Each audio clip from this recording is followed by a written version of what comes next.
Jordan thinks he fixed it, Lofty.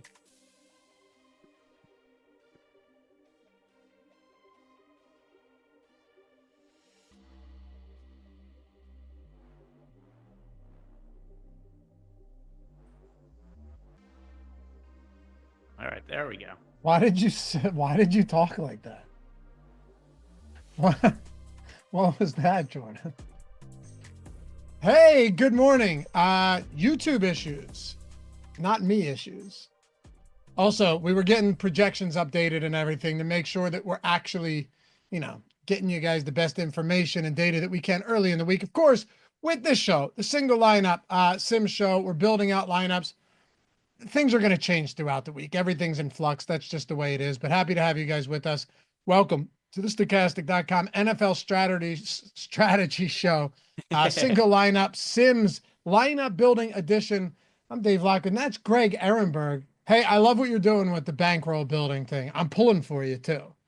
It's going well so far. So if people are not familiar, I started with $100, only betting NBA using the bets that are up at the Portfolio EV, the new tools we have at Odd Shopper, and started day one of the NBA season. I took one day off so far, and then yesterday as well, because there's no NBA games out of my control. But we've gone from the starting $100 up to $186, and I'm doing giveaway on Twitter as well. So if you guys go to my Twitter page and want to check it out and get yourself a chance to win some free stuff, all you have to do is like that post I have, retweet it, and then if you want to look for some bets, I've been posting a lot of them online, and it's been fun. It's going well. Yeah, man, I'm liking it. You're almost 2x the bankroll like 2 weeks into the season, so it's good stuff. David Eckenrod, there's always an excuse. I guess you're right, dude. I guess you're right, but here you are, and I'm glad you guys could make it. Anyway, so are we updated on DraftKings? Can we run some DK and some FanDuel for this morning? Yeah, so just for people's information, not that anybody gives a shit, but this was not Lofty's fault. We had two issues this morning. One, we were just, the ownership run got hung up, so we're waiting for that to come through. Then once that was set, we go live on YouTube and just, it wouldn't start. The stream wouldn't start. So Jordan figured it out, and now we're live, but we're here a few minutes late, and it was not Lofty's fault. It was not my fault. It wasn't Jordan's fault. It was just factors that be. Yeah, man, it was a foreign country hacking our internet. That's what we're going to go with that. Anyway, glad you guys could join us. If you don't mind, take a single second this morning, hit that thumbs up, atone for your sins. Heading into middle of the week, hit that thumbs up, subscribe to the channel. It goes a long way for us, whether you're watching now or after the fact. I know a lot of you guys listen and watch during work. We appreciate you doing that. And many of you just later in the day, later in the week, whatever it may be, leave a comment down below. Let me know what your preferred builds are this week. I love this slate. Ben and I talked about it yesterday, Greg. It's 10 games, right? And if you ever want to listen in podcast form, don't forget Apple Podcast, Spotify, whatever platform you prefer. We got you covered on that as well. I really, really enjoy this slate, which means it's going to be a bad week for me. I feel like whenever I love a slate, I do poorly. Whenever I hate a slate, I do really well. It's just the way it is. So I guess the lesson there is just you got to play regardless, and you got to play the same volume regardless. Yeah, I mean, for me, I'm going to build lineups. If any of them looks like it's going to win a GPP, somebody's getting hurt. That's been my experience for the last few weeks. I got hit by Drake London last week. I think I ended up finishing like 13 points out of first in the $5 with a Drake London lineup last week. It was a Geno Smith and Jackson Smith and Jigba stack. So I've just got to avoid some injuries here, and then I think I'll be looking good. So let me know who's getting hurt in the middle of the game today, Lofty. I hear you, dude. Yeah, I was my highest exposed player was Olave. Had a lot of London. Somehow made it out with a profit. Nothing crazy, but I mean, it could have been tragic. David said, please, Lofty, we need more of those excuses just off the wall. That's actually a great idea. Whenever I'm just going to start doing that, Greg. Just like bizarre excuses with a straight face.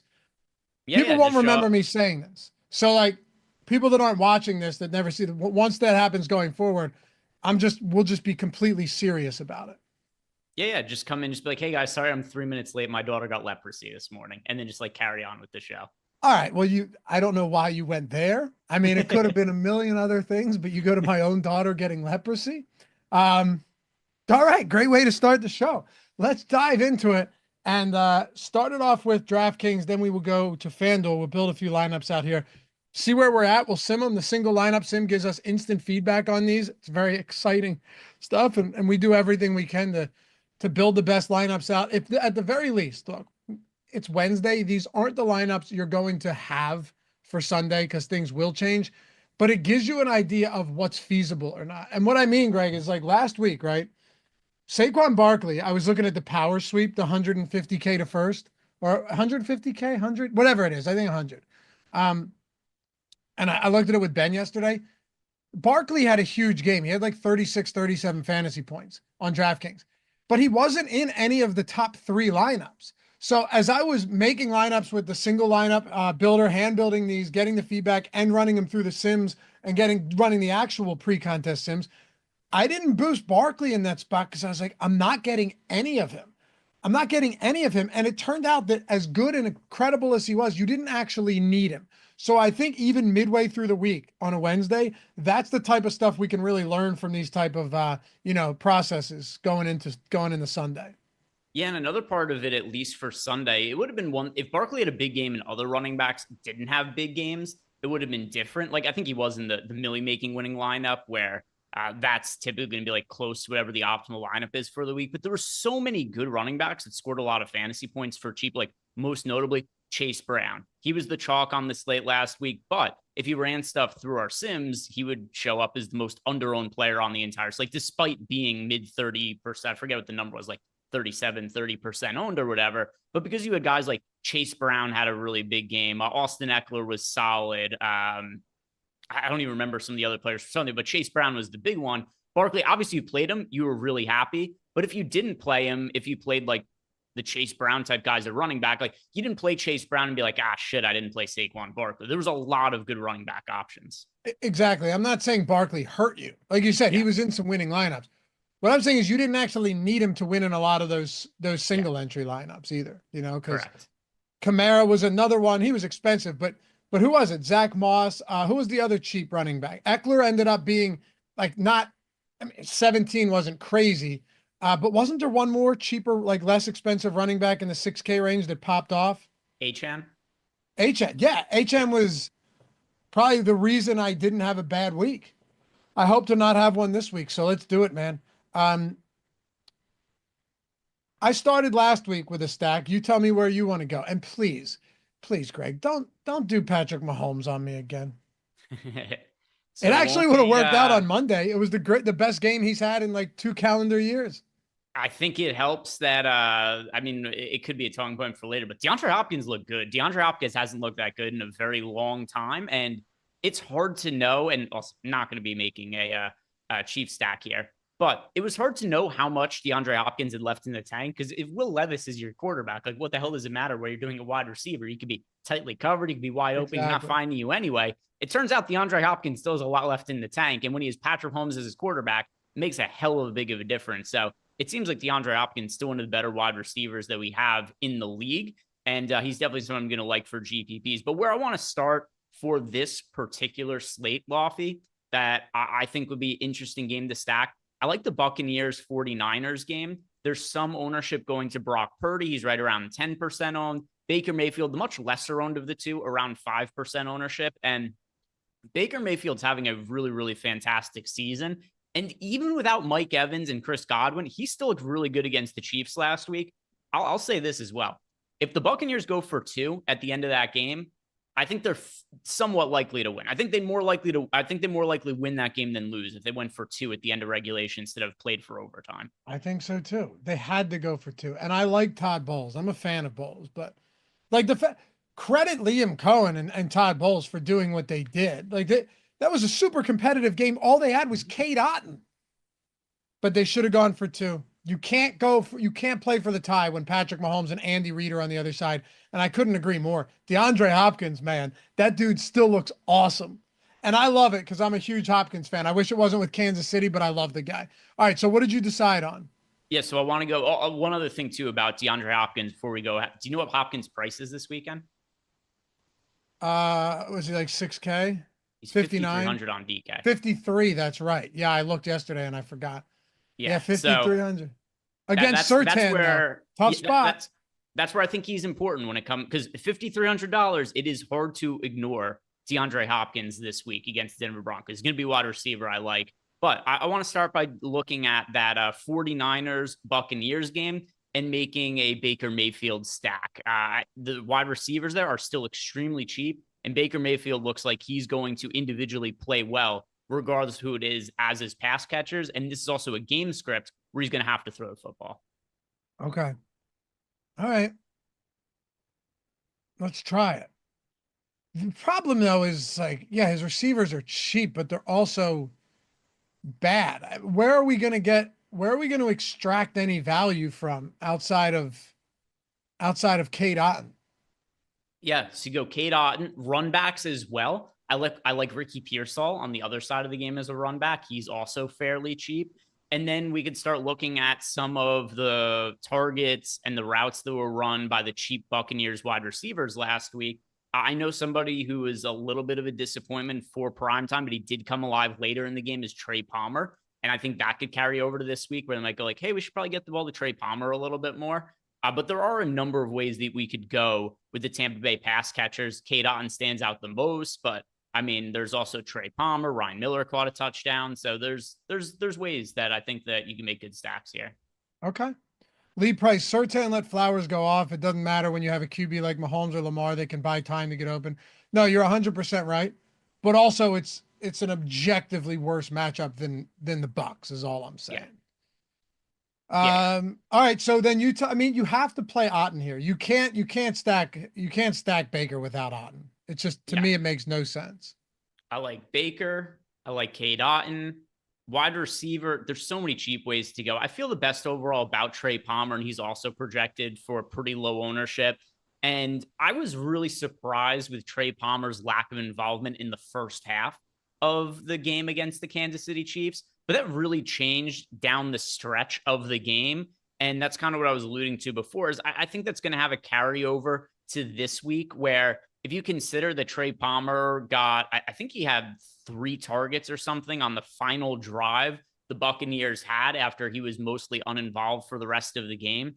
If Baker Mayfield had that kind of confidence to go to Trey Palmer late in the game, also his fantasy outlook's a lot different if he doesn't get tackled on the 1-yard line on the game tying drive. He gets tackled on the 1-yard line, they score after that. But if it's not for that, then I mean, you're looking at a game where he finishes with like 12 fantasy points or something like that. And that looks much better if people are looking at the box score and they see the 5.5 fantasy points. But I like going to Trey Palmer this week, and that's a double stack that I like to start some Baker Mayfield lineups with. Okay. Then who do you run it back with? Like, do you really want to run it back with just Pearsall? We could run it back with Ricky Pearsall. That's certainly one option. We don't even have to have a run back, depending what ends up happening with some of the. I'd rather we really don't have to. I don't like the fact that Jennings is expected back, and if Debo plays, it's like, yeah, sure, there's still no Ayuk, but now it's a lot more crowded than it was in, say, week 8, and you have Christian McCaffrey back. Mm-hmm. We could go Debo. I don't love that. Debo as well. I like that Pearsall is, so there's a lot of unknowns about Ricky Pearsall, most notably that he's a rookie. We've only seen him play in a couple of games, and also he got shot, and he's only played a couple of games because of that. But you don't typically see, especially on teams that are this competitive, somebody who is, rookie, all the issues Ricky Pearsall has had, and then immediately comes out, first couple games played 5 targets, 4 targets. I would imagine that role expands as we go forward, and he's more comfortable in the offense and is just overall healthier as well. So I do like Ricky Pearsall as a cheap option. And ultimately, I do think he's going to be ahead of Juwan Jennings in the pecking order for the 49ers going forward. But Debo also is somebody who could be used as a run back. I don't really like the price point on him because $8,300, it's $8,300 on FanDuel. On DraftKings, $6,900. At $6,900 for Debo, actually. I was looking at the FanDuel price there. For DK purposes, yeah, we could go to Debo at $6,900 as well. All right. And for what it's worth, we have Jennings out in the projections right now. He's going to play. Yeah. So that's going to ding Pearsall for sure. Like, I would think it hits him by a couple points. All right. By the way, after this one, we're trying a Justin Herbert stack. Okay. And by the way, in the chat, SMP says there's no way Pearsall overtakes Jennings. I think people put a lot of stock into that one game where he just had like the massive outlier game. Almost all of Jennings' stats for the year are from that one game against the Rams where he had 1,000,000 receiving yards. I think he has 3 touchdowns this year. They all came in that game. He's got about half of his receiving yards in that game as well. He doesn't have more than 3 catches in any other game with the team being healthy outside of that one game. Sure. But to me, whether he overtakes him or not is unimportant when Jennings comes back, and it's still like now you have Debo, Kittle, McCaffrey, Jennings, and Pearsall. It's a lot of mouths to feed. Either way, I'm throwing Alvin Kamara in here. I know he's popular. The volume there is insane. I think you get a dead cat bounce out of this team with Dennis Allen gone, and Rizzi taking over. I think that's his name, the special teams coordinator at head coach. So I want to throw Kamara in here. And also, Greg, I'm just going to throw a cheap defense in as we always do. Let's not worry about that, but let's just throw a cheap defense in. We'll go, let's go Patriots against the Bears. I feel like we always just Yes. plug in the defense playing the Bears. Sure. Let's go. I also think, for what it's worth, I think this game sets up really good for the Bears. We can talk about that later though. But yes, Patriots against the Bears. Let's just throw that in there. Perfectly fine at that price point. Jordan, add in Debo. You don't have Debo in yet.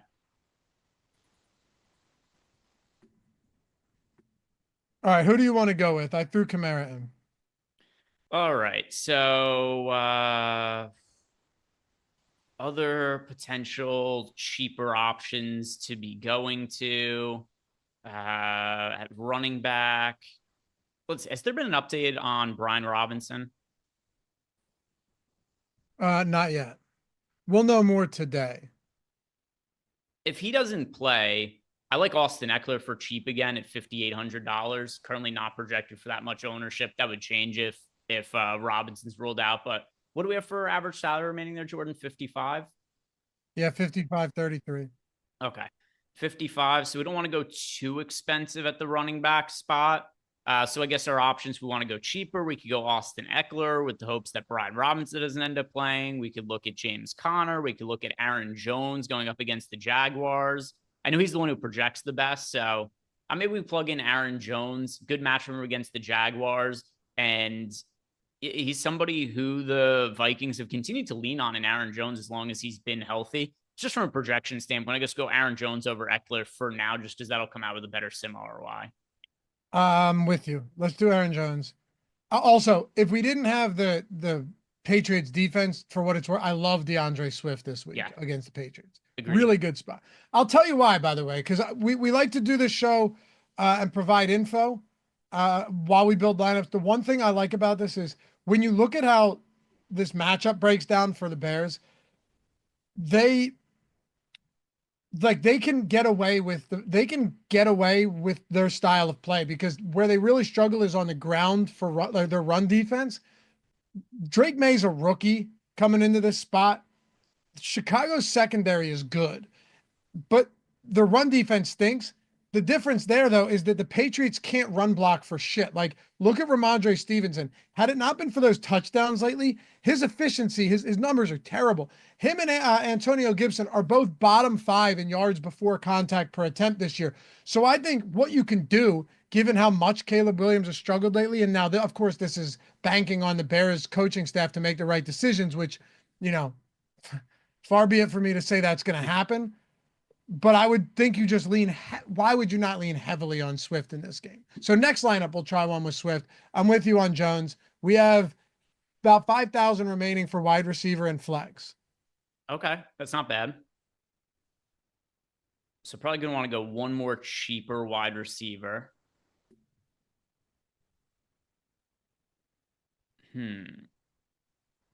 Let's see. Really cheap. There's not necessarily a pump. Maybe this is also where we might want to go Pearsall instead of Debo to give us a little bit more money. It would save us $2,500.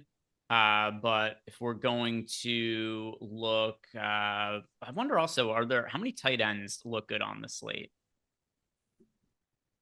Not Do you that like many. Will Dissly do you like Will Dissly this week? He shows up a lot in our data.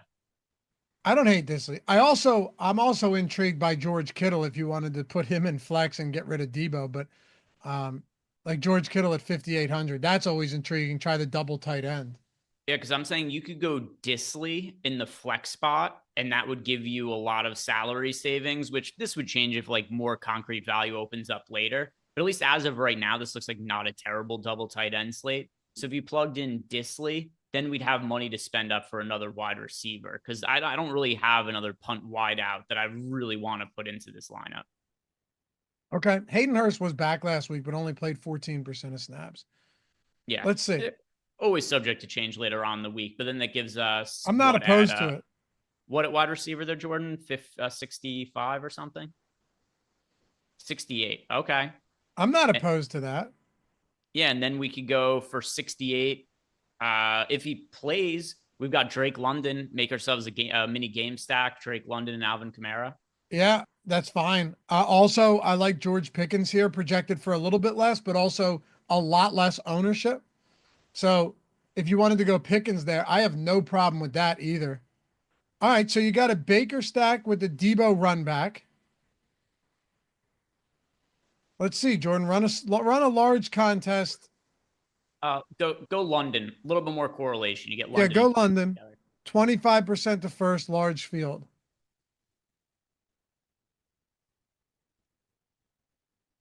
What do you think? You and I have not had a negatively simmed ROI lineup since we started doing this show in week 1. I think this one will come out well. I'm going to say 41. I'm going to say 98. Whoa, look at that. So the reason I said 98 is when I was doing the single lineup sim show on Sunday, every single lineup I built was in between. It was incredibly consistent. And I mean, all different kinds of lineups. They were all 97 to 98, 9% sim ROI. So that was why I guess 98 this time. No, this one came out as a crusher. Beautiful. Let's do one more for DraftKings. Then we'll hit one on FanDuel. By the way, guys, you ever want access to any of these tools? You'll see that link in the description. Super, super easy way to get there. By the way, is the Mill promo active still, or is that done? That is, Mill promo ended on Monday. So if you guys do want to sign up for any of our packages, there's no discount. You could always sign up with the link below, or we've got our partnership deals here, which Laufey, you guys have heard Laufey talk about it, and he'll talk a little more about it here. But if you guys want to get an even easier way or a more cost-effective way to sign up for our tools outside of just signing up right on the site, you could sign up with any of our affiliate sportsbook partners, or any of the pick'em sites are in there, and you get 1 free month of any sport of the core package of your choosing. So if you want it to be NFL, it could be NFL. If you want it to be NBA, it could be NBA, and these stack as well. And how many times could they stack, Laufey? Stack as many as you want. I mean, as many books as there are out there, even if you're in a non-legal betting state. No, it's the best way to get access to our tools. And it's not like you're getting the lowest package. You're getting a full month of the best package. Simplest way to put it is you're just going to be building better lineups as a result. But not just that, you're also getting the bonuses for these sports books. Like BetMGM right now, and it's like a 10 or 11 different states. So in 7 states, it's bet 10, get 200 in bonus bets. In 4 others, mine included, PA, New Jersey, Michigan, West Virginia, you bet 10, you get $100 in bonus bets plus 150 in casino credits. Bet365's bet 5, get 150 in bonus bets. FanDuel, if you're somehow not there yet, bet 5, get 200. Just throwing this out there. Let's assume you're not on any of these. You love DFS. You want to get access to the tools. You've seen the avatars up top all of the time. You just saw Rick took down the Millie as a sub 2 weeks ago. Red Skittles was in 4th place with the Stokastic avatar on the same day. Tom Kennedy, our CEO, was 10th, finished 10th last week too. You get the point. Let's say you're like, I want to get access to these tools and I'd like to get more than 1 month or even just 1 month. But let's say you wanted to get 3 months, Greg. And you're like, I'm not on BetMGM, Bet365, or FanDuel yet, right? That would be you putting down 10 on BetMGM, 10 on Bet365, and 5 on FanDuel. That's $25 in total, and getting upwards of, what is that, $550 in bonus bets on top of the 3 free months that you're getting of core, which is $100 value per month. So it's a legit no-brainer if you're not on these books yet, or if you're in a non-legal betting state, if you're not on these pick'em sites yet. Now you do it. You're getting all of the bonuses, the match deposits, the free bonus bets, and you're also getting access to all of our tools for as many months as you'd like. It's that Great simple. value. Yep. Great value. Just, you got to use the claim offer button there on that page. Link is the first one in the description or in chat. Sign up, deposit, instantly verify yourself in a minute. Make your first bet. When that bet settles, take a screenshot of your settled bet, take a screenshot of your welcome email from any respective book that you're on, and email them to us at support@stokastic.com. Let us know which subscriptions you want, and you're in. And join the Discord. Everybody gets access to the Discord as well. So you can use these tools as we use them right now on the show. Greg, what do you say we try a little Justin Herbert line? He's $5,200. Guys throwing for 275 yards or more in 3 straight games. I feel like they're finally starting to get the passing game going. And is it that big of a surprise when Herbert was mummified through the first several weeks with injuries, aggravated his ankle, already had a foot injury? He wasn't even at training camp for most of the time. Ladd McConkey's a rookie. Quentin Johnston's been dealing with injuries. They got a new head coach, a new offensive coordinator. What if they're just gelling right now? Yeah, and I mean, it's clearly a great matchup for him against the Tennessee Titans as well. So Justin Herbert here, $5,200. I know that when I was running the Sims just to kind of get prepped for the show and see what shows up in our data, just using that before we hand build some lineups, he was showing up a ton in lineups. The 4 quarterbacks for our audience's knowledge that showed up the most. Here are the 4 QBs that show up in a double-digit percent of lineups. Brock Purdy and Baker Mayfield. So that was one of the reasons I like going to that game. Justin Herbert was the other one. And then the final one was Sam Darnold. All cheaper starting QBs. Interesting. I actually didn't run the Sims yet. I wanted to go into this one with a clear mind. I usually do run them. But I just figured at 5,200 and with Ladd McConkey being sub 6K, that there's some meat on the bone now there. So we're definitely going Ladd McConkey here. Yeah. I think we go Disley too. Yep.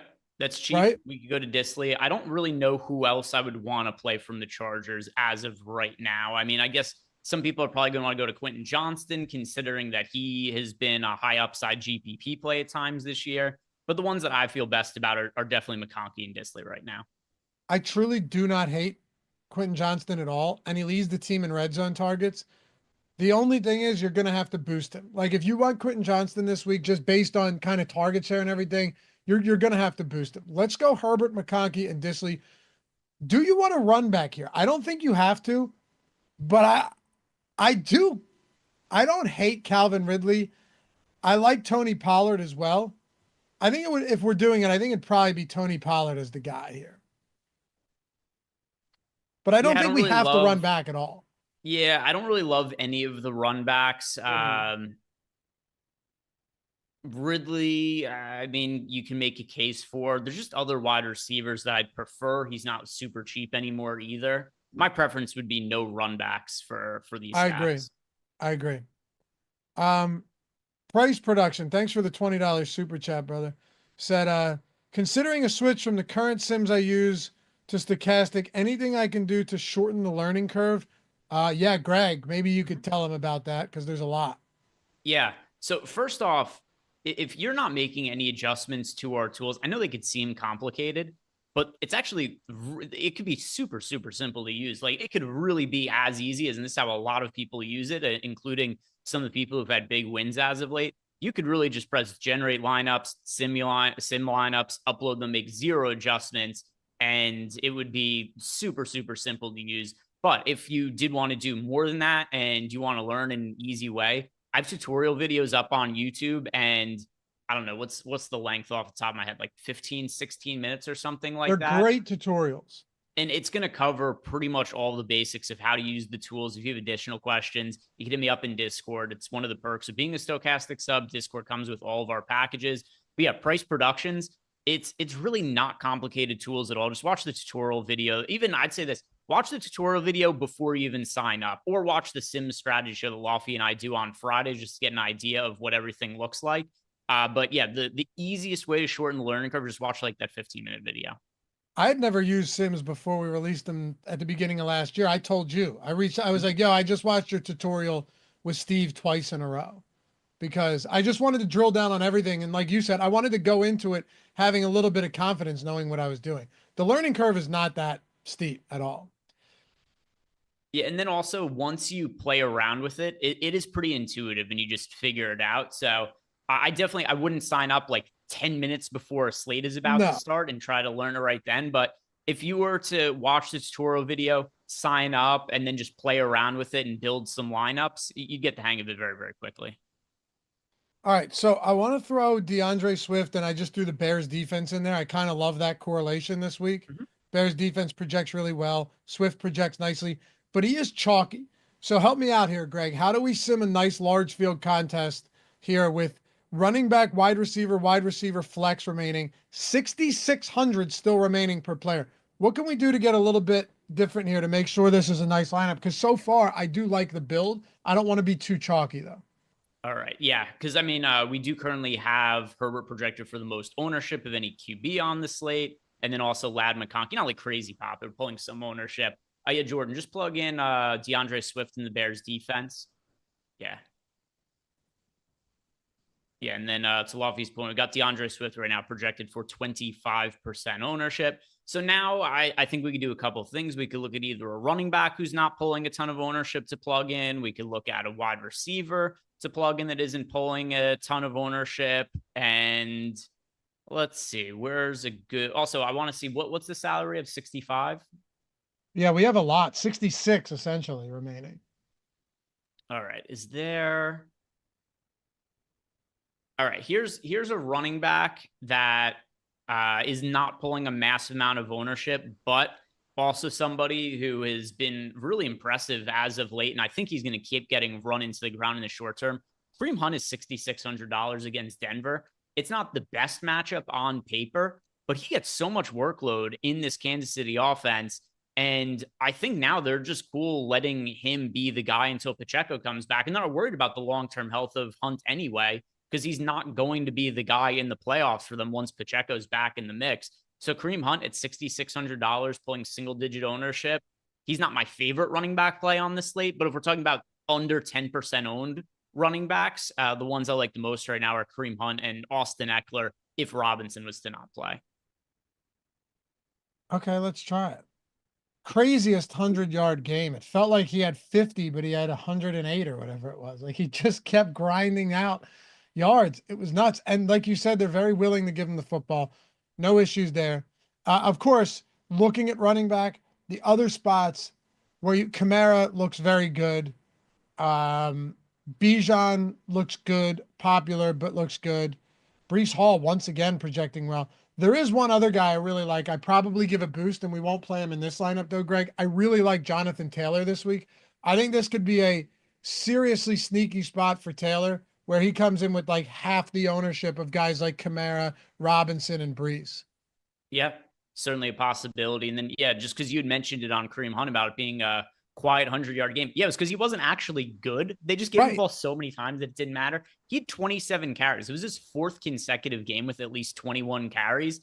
If you're going to be getting on average 25 carries in a game, it's really hard to not have at least a viable fantasy game because he's been dog shit the last 4 games. He's averaged under 4 yards per carry in all 4 of these games, but he's gotten 20 plus carries and he scored a touchdown in all of them. It just, he gets so many touches that he's like forced to have decent to very good fantasy games. Exactly. David said you left out the key piece of the Stokastic Sims, being able to upload the CSV and add lineups directly into the system and down. Yeah, the new entry manager feature is amazing. It cuts out the middleman from going like to copy paste into DraftKings into FanDuel. You don't have to do any of that. I want your thoughts on the wide receiver position. And Greg, I want you and everybody here to focus their attention on these top 3 priced receivers this week. Look, I want you to look at the ownership, but also look at the projected fantasy points for these guys. Now, this, of course, is assuming that AJ Brown is a full go. We don't know. He left last week's game with a knee injury, but he has a chance to play as they're putting it. Him and CD both projecting for almost the same fantasy points as Justin Jefferson and a fraction of the ownership. I am not going to be able, for me, I am not going to want to touch CeeDee Lamb with Cooper Rush at quarterback. But what about AJ Brown in that same game at 4% ownership? It's not a bad looking contrarian option.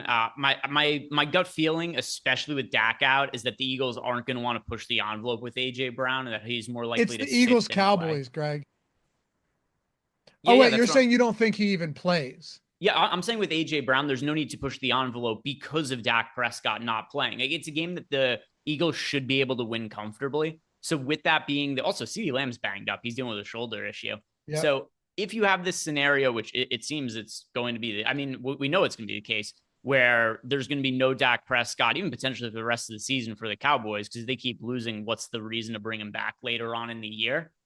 I just don't really see a compelling reason for the Eagles to play AJ Brown unless he's 100% no issues at all. I think this is a really good week. Just give him the week off.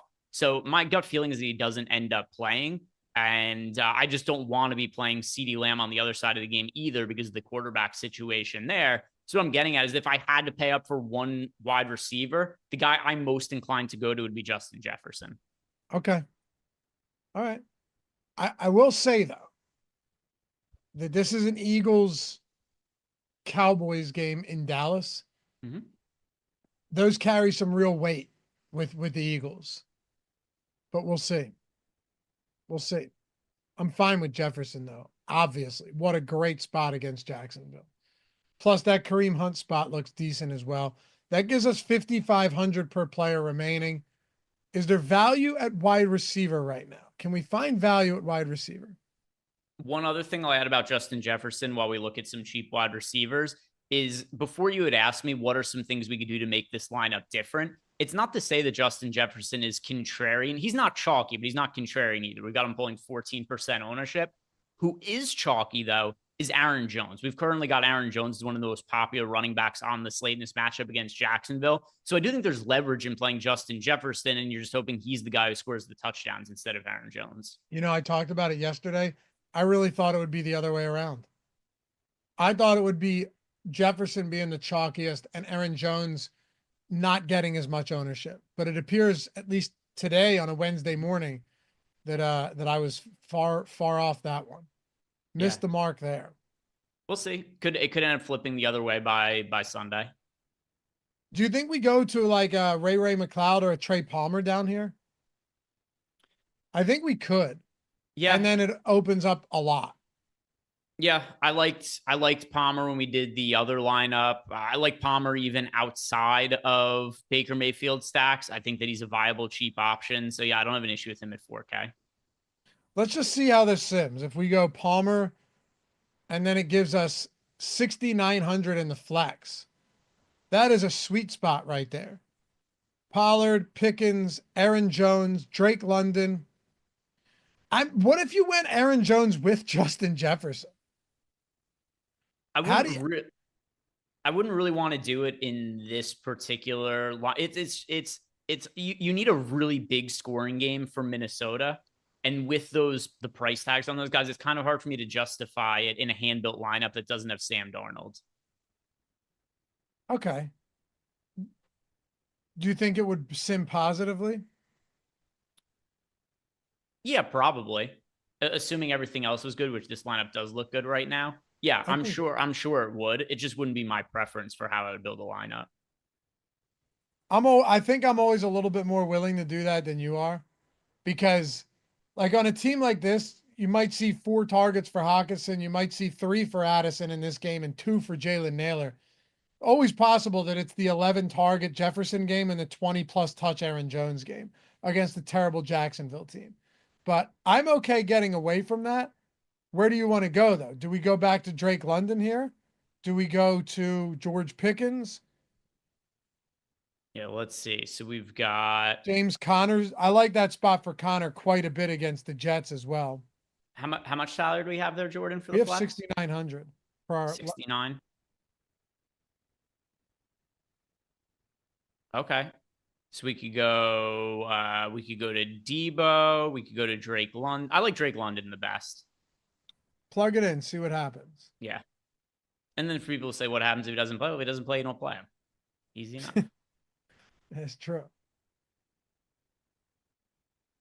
I can't believe he didn't come back last. Who gets hurt? The most tilting way to get hurt, catching a touchdown. Because all of a sudden you're looking at the lineups. It's like, oh, look, my Drake London lineups are doing so well. But then he gets hurt while catching a touchdown.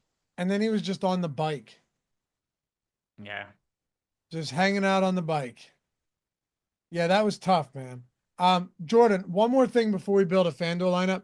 I just want to keep this build and see what happens if you just remove for a second, remove Kareem Hunt and remove Drake London. If that gives us 7,000 per player, do you think us plugging in like an Alvin Kamara in place of Kareem Hunt and then having 6K for like Travis Kelce in the double tight end lineup, do you think that would look better? Yeah, we have Kamara projected so insanely. We've got Kamara project for 24 fantasy points. So any lineup with him, just because of how well he's projected, it's going to come out way better than lineups without him. It's the same thing on Sunday when I was doing the lineup build show. If people left me a super chat to plug in a lineup for them and it didn't have Chase Brown, it didn't sim out all that well. And it was really easy to make it sim out better by just including Chase Brown in the lineup. And a lot of people just were like, he's really popular. I don't want to play him. And the way our data was looking at Chase Brown is like, here's a piece of chalk that you just have to be playing. And that ended up being the case in hindsight as well. Not saying that this is the same scenario with Alvin Kamara, but at least on Wednesday, with the information we have now, he's projecting so highly that he's going to massively hinder any lineup that doesn't have him in it from a sim ROI perspective. You're absolutely right. The volume is out of control for Alvin Kamara, just straight out of control. All right, let's do a FanDuel one. Before we do though, Jordan, actually, you know what? We should be okay. We should be good.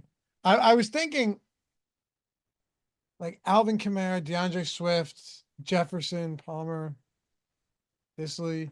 I just tried one with Disley and Kelce with Alvin Kamara, and I dropped it down the Broncos defense. It was like a 62%. So not bad, but nothing crazy here either. But you can definitely make Greg, do you have the Sims pulled up? Do you have the lineup still pulled up from the Sims? Yeah. What's the highest simmed Justin Herbert lineup right now? If you don't mind reading that. Here we go.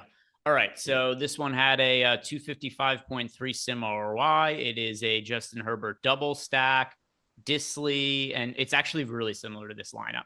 It's Justin Herbert, Alvin Kamara, DeAndre Swift, AJ Brown, Drake London, Ladd McConkey, Juwan Johnson, Will Disley, Bears defense.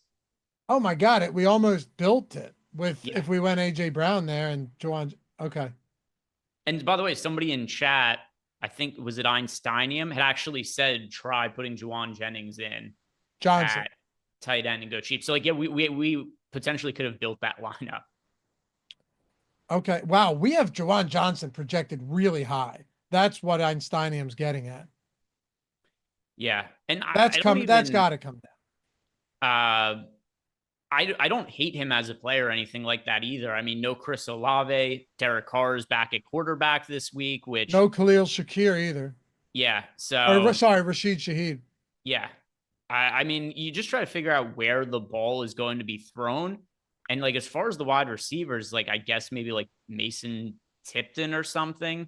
Certainly going to be well. My if I had to bet right now, I'd say Alvin Kamara leads the team in targets. I think he's going to get targeted like 10 plus times again. But if we're just talking about the pass catchers, the traditional ones, Juwan Johnson's probably next up in the order after Kamara for targets. He ran 25 routes last game. Led the team in routes run. No, Mason Tipton did with 29. But Juwan Johnson was at 25, had 2 targets. All right. I can understand it. You want to try FanDuel here? Yeah, we'll build a FanDuel lineup before we finish up. Let's do it. And hey, guys, one more thing. If you're ever just saying like, okay, I would like to stretch my dollar as far as I can, and you're still not rocking the Stokastic avatar, yeah, that same avatar that you saw first, fourth, and 10th in the milli 2 weeks ago, go to stokastic.com/HOF. We completely revamped the Hall of Fame system, the whole program going into the NFL season. So now you got 6 that you can choose from. Download them and then upload them wherever you play. DraftKings, FanDuel, doesn't matter. Finish top 3 in a field of 5,000 or more. Doesn't matter if your entry fee is 5 cents, 10 cents. Jordan and I do the video every week. We see a lot of these where it's like, yeah, it was a 25-cent entry. And now I hit silver tier or even gold tier. And I got a full month of Sims Max All Access, $550 value. You can win. multiple times in a calendar year. Bronze gets you a free month of single sport sims, $200 value. Silver gets you that again, plus another week of any sport you want. Gold, 3-time Hall of Fame, 3rd time in a calendar year, gets you the all access. And of course, the Ring of Honor. I got to order 13 of these today, by the way. We're a little bad. Look at those 20K plus win, no matter the field size, no matter the entry. Look at those. Aren't they beautiful? With your name on them, the winning on the ring too. You can't see it, but it's on the ring. It's a beautiful thing. And of course, you win the Millie. You're getting that free year. Stokastic Plus, Sims, all access, everything. I mean, we got you covered, man. So make use of that avatar.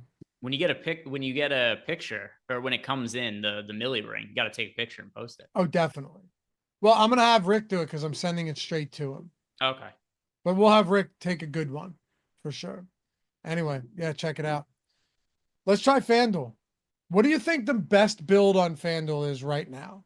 I'm sure there's many good, unique builds that we can do. What do you think the best stack to build on FanDuel is right now?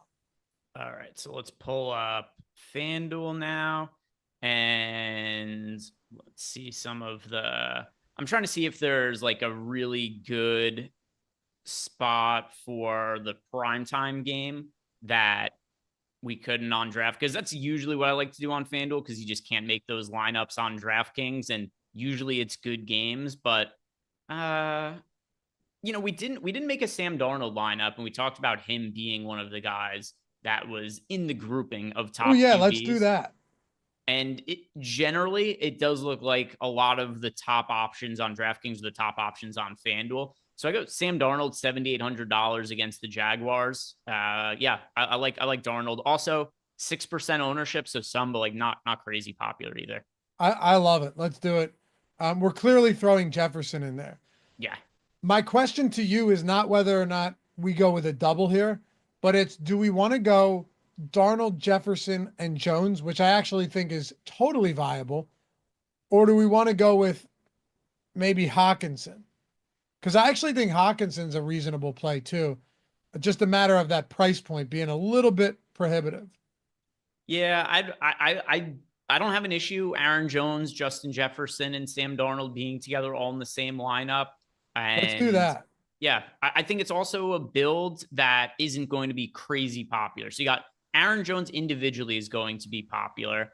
Justin Jefferson is a pay up, not popular on FanDuel, only 8% owned, not all that much ownership going to Sam Darnold either. So like this combination of 3 players, it's not going to be a very popular build. Okay. I love it. I'll throw Cardinals defense in there.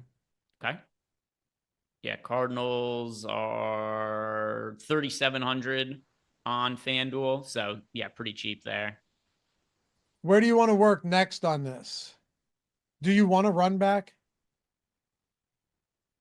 Let's see. Is there anybody that I really like as a run back from Jacksonville? We could go Ingram at tight end. He's only 6,200. Yeah, I'm most inclined to go Ingram. Okay. Those pass catchers are just decimated for the Jaguars. I know Brian Thomas ended up playing when he wasn't really expected to last week, but they still got Christian Kirk out. Gabe Davis has been kind of banged up through a lot of the year. Yeah, we'll go Ingram at tight end. All right, let's go. Wait, you want Ingram or you want Thomas? No, let's go Ingram. Okay. I like that quite a bit, actually. Yeah, fills the tight end position. Let's go Ingram. 6,200 remaining. Obviously, Jones and Jefferson are a little expensive. Ingram's not super expensive. We could go. I mean, Alvin Kamara is still not that expensive. He's the 5th highest priced running back on the slate. We could also go Swift at 7,700. That's a good price. James Conner is a good price. We could honestly go Kamara and Swift. You want to try it? You want to just try Kamara and Swift, and then we'll have to go. Maybe this might be hard. We'll see though. We have to go really cheap at wide receiver now. Is there anybody this cheap? Yeah, it might be too much. 43.50. Yeah, it's not going to be doable. Never mind. But what if we did Like, what if we did Swift and Connor? Or Kamara, and if we went Kamara, are there any other cheap running backs? Well, we don't need another running back necessarily yet, because Yeah, that would have been in we the don't need flex. another running back. We could look at Eckler. Eckler's only 6,800. And right now we have Thomas out or Brian Robinson. Yeah. Ivan got yokes. That's an interesting comment you made. He said $8,000 McCaffrey is a lock for me. What do you think of McCaffrey this week? I mean, first week back, first game in almost in 2.5 months. I would be stunned if he plays it. I think he's gonna split snaps with Jordan Mason. I wouldn't even be surprised if Mason gets more of the carries than Christian McCaffrey. For his price point, you can't play it unless you are confident he's getting at least close to a normal workload. And I think we're a couple weeks out from that. Yeah, it certainly feels that way, doesn't it? I will say though, I would not blame you for wanting to take some shots in large field on McCaffrey in the event that he just comes back and is that dominant Christian McCaffrey against the Tampa Bay team that has some real holes on defense. So I'm not going to fault you for it. I probably don't get to a ton of it myself. We'll see how he projects midweek though, if he's, in fact, going to go.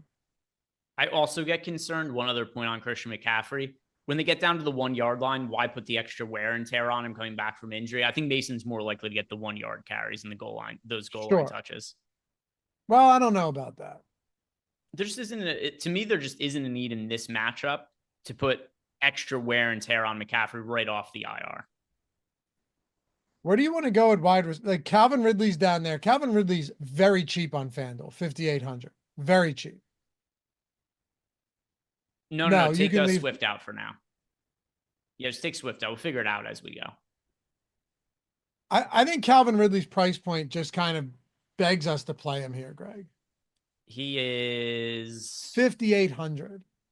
All right, so we could go. He's cheaper than Quentin Johnston, Ray McLeod, and that's crazy. Yeah, the only thing I would add is I slightly prefer Hopkins at 6K, but maybe you can play both of them. Yeah, we could certainly play both. Can we play a dirt? Is there anybody 4,600? What does that give us if we play both? Anything decent? It appears no. Yeah. I'm looking. Can we fully punt defense? Just plug in like the Colts at 3K. Yeah. Sure. Let's do that. Then we'll have a viable spot. Now we've got, what's that number, Jordan? Oh, you got Juwan Johnson. All right. Go Juwan Johnson then. You want to try it? Yeah. Is he who projects best of what's left, Jordan? He does, I think. All right, cool. Let's go to Juwan Johnson then. Yeah, double tight end lineup. Yeah.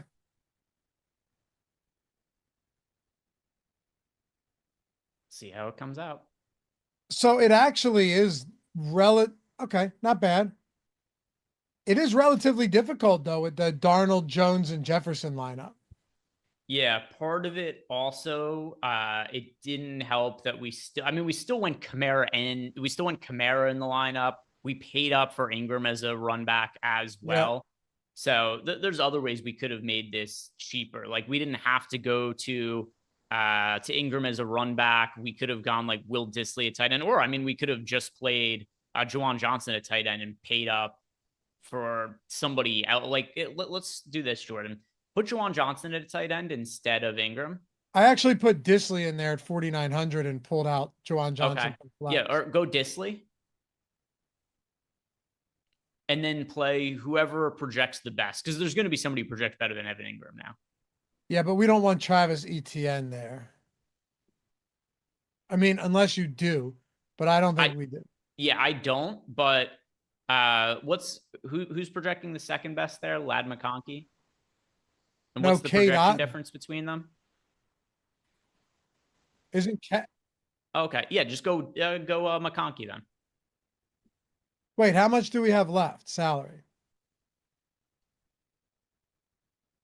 Doesn't Ladd project, or doesn't Cade Otton project the best outside of Etienne? Oh, No. okay. Yeah, we've got like almost a full fantasy point higher on McConkey. Oh, you're right. Okay. But that's Disley and McConkey. Yeah. Disley's cheap enough that I don't hate it though. Yeah, you're probably right. Now, one more to just curious, take McConkey out and go to ETN instead. This will probably sim out a little bit better just because you get in the extra correlation. Maybe not though. Could just be similar.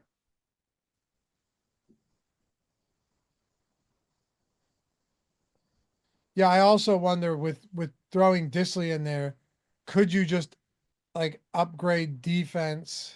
Yeah, about the same. Yeah, I'm not shocked. The defensive pricing is wild so on FanDuel. So that would give you, hold on, 59. Pearsall. Okay. You're checking if you played a better defense.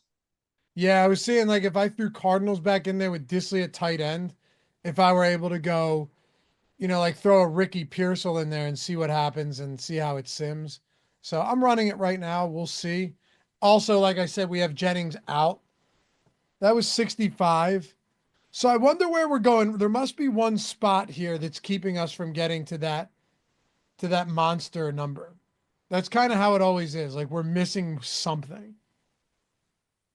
What are Yeah, we if we wanted missing? to, if we wanted to build a FanDuel lineup right now that just had like a crazy high sim ROI, I know what the combination would be. What is it? It would be Brock Purdy, double stack, Ricky Pearsall, Debo Samuel. We would run it back with Trey Palmer. We'd pay up for running backs and just plug in whatever else fits. So that's where it is this week. Okay. For right now. Yeah. Watch this. I'm pretty sure. I'm just familiar with how our data works on a lot of this stuff. So go to, so Debo, Pearsall, running back Jordan, plug in Kamara and Aaron Jones.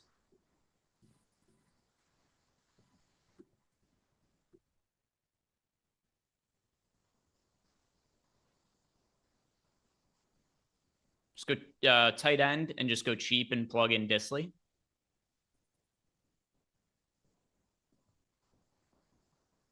Go cheap at defense as well. Just go to plug in the Colts defense for cheap. Just punt it. And what do we have left there? 68. Okay, so 6,800. Go to Lad McConkey. And then just whoever at wide receiver put McConkey in. And then just whoever projects the best of what's left. Who is it? Cool. Yeah, put Dobbins in. If we're just trying to like optimize sim ROI here using the single lineup sims, this is going to be the way to do it on FanDuel, at least on Wednesday. And this is a Purdy lineup, right? Yeah, I'm pretty confident this will be the highest sim ROI lineup we've gotten out of the FanDuel one so far. I like Brock Purdy this week too. Of course, there you go. There you go. So yeah, that makes sense. Gives you an idea when you know what the data is suggesting. But play around with it, throughout the week, especially once we refine ownership and projections a little bit more. Things will start to look a lot different, but we appreciate you guys hanging out. You can follow Greg at G Ehrenberg DFS. Follow him in his journey as well. Building that bankroll up to, what do you hope? What do you hope it's at by the end of the season? By the end of the, I haven't really season. thought that much about the end of the season. At a minimum over $1,000 though, but it could honestly end up being, because if we get to a point where there's a couple of hot days in a row when the bankroll is also bigger, like it could just multiply. It can multiply at a rate that, here's another thing I haven't thought about either, is because I'm not like considering limits or anything when I'm doing this. Exactly. Like what happens if it just takes off the end of the year and the bankroll's at like $100,000 or something? Like, do I just ignore bankroll and just do like hey, we're just doing this for fun and we're just going to keep going. And like, hey, we're going to just be inputting like $3,000 like player prop bets and just see like, could we get to like, could this be, I do this next season and it's like the bankroll is $1 million and I'm just putting in like absurd bets that aren't actually realistic, but it's like for the experiment. Yeah, with the limits, it gets difficult. Yeah. Anyway, it's good stuff. I've been following along. Appreciate you guys. Greg's at G Ehrenberg DFS. I'm at Lafayette_D. Have a great rest of the day. Great rest. It's beautiful here in Pennsylvania today. Beautiful weather, 70+ degrees. Couldn't ask for more. See you back here tomorrow. Showdown Strategy Show live before live. Greg and I will be back. Our favorite show of the week, doing the Sim Strategy Show, Tournament Strategy on Friday. That's where we really get down, figure out what's going on. Big NBA slate today too. Josh had the strategy show. If you missed it, live before live, deeper dive tonight as well. Shout out to Jordan for producing this one. And remember, you want to get access to the tools, core $100 value, many as you want. Stack them up, baby. Those sportsbook partners down there with that link will get you there. Say what's up in Discord. Follow the steps, and we'll see you there soon. Peace. It's supposed to be in the